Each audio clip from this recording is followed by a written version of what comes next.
Come to a used bookstore in Salt Lake City with us. First and foremost, I saw the restaurant at the end of the universe. I don't know what this is. I loved the cover. They had a whole queer section. Thought that was super cute for Pride Month. And then all of these cute little classics. They were adorable. I ended up picking up some of these. This edition of War and Peace, which I'd never seen before, as well as a novel love story and a couple of other queer romances. I also saw this beautiful edition of Emily Henry's Beach Read. Genuinely thought about grabbing it. I see it everywhere I go. Also, literally all of Abby Jimenez's books.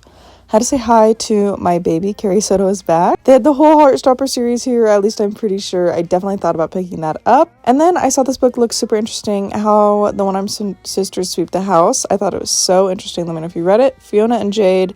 Never heard of this, but I loved the cover. Fan Chance Charlie Vega. Loved the cover of this. Really thought about getting it. Let me know if you read it. I saw this book. Absolutely loved the cover, as well as the guest list. And I didn't end up picking it up, but I did think about it.